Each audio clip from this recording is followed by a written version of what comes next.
মোরেলগঞ্জে যে দীর্ঘদিন থেকে আমাদের লোডশেডিং এর মধ্যে আমরা থাকি, সেই ভয়াবহ যন্ত্রণার হাত থেকে ইনশাআল্লাহ মোরেলগঞ্জ শহরবাসী মুক্তি পাবে। এভাবে আমাদের সকল প্রয়োজন, গুরুত্বপূর্ণ সকল প্রয়োজনকে কথা আমরা বলেছি, আমাদের হাসপাতালের কথা বলেছি, চিকিৎসকতা বলেছি এবং চিকিৎসকতা বলেছি। মোরেলগঞ্জ হাসপাতালকে 200 শয্যা বিশিষ্ট হাসপাতালের রূপান্তরিত করার জন্য কথা বলেছি। শরণখোলার হাসপাতালের নতুন ভবন তৈরির কথা আমরা বলেছি এবং বাগেরহাট জেলায়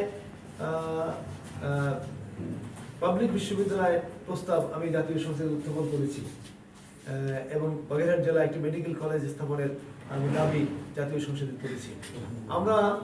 আমরা ঢাকা থেকে যখন আমরা বাগেরহাট মোরেলগঞ্জে আসি তখন আমরা দেখি যে ভাঙ্গা থেকে শুরু করে বাগেরহাট পর্যন্ত এই জায়গায় 4 লাইন বিশিষ্ট রাস্তা না থাকার কারণে ভয়াবহ দুর্ঘটনায় আমরা পতিত হই এবং আমাদের জীবন এবং সম্পদ ক্ষতিগ্রস্ত হয়। এই কারণে ভাঙ্গা থেকে বাগেরহাট পর্যন্ত রাস্তাকে 4 লেন করার দাবি আমি মহান সংসদে উত্থাপন করেছি।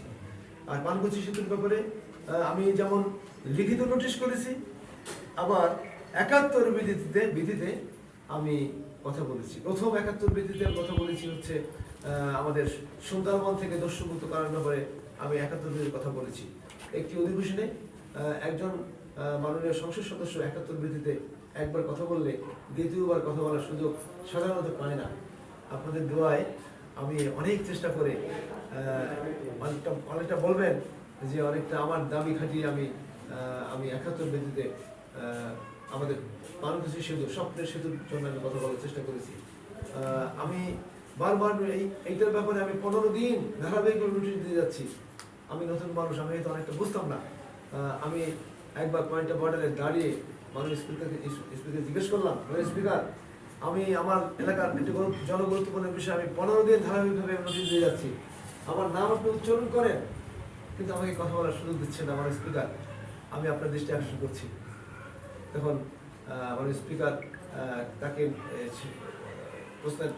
আমার প্রশ্নের বক্তব্যের প্রেক্ষিতে আমাদের সংসদের সচিবালয়ের যে সচিব মহোদয় তিনি জানালেন তাকে নোটিশ দিয়ে যে যারা একবার কথা বলার সুযোগ পায় সকলে একবার কথা না বলার আগে তাদেরকে সুযোগ দেওয়া হয় না। এই কথা জানার পরে তিনি বললেন আপনি তো কথা একবার বলেছেন 71 বিধিতে। আমি বললাম আমার স্পিকার অত্যন্ত জনগুরুত্বপূর্ণ বিষয়, এটা আমাকে বলতেই হবে। বললেন ধৈর্য ধরেন। আপনি ধৈর্য ধরেন। পরে আমার কাছে তিনি চিরকুট পাঠালেন এবং আমাদের নোটিশটি কি এটা জানতে চাইলেন। তারপরে তিনি আমাকে বললেন আপনারা দেখেছেন যে মাননীয় সংসদ সদস্য বাগেরহাট 4 জনাব আব্দুল আলী আপনি অবশেষে পেলেন।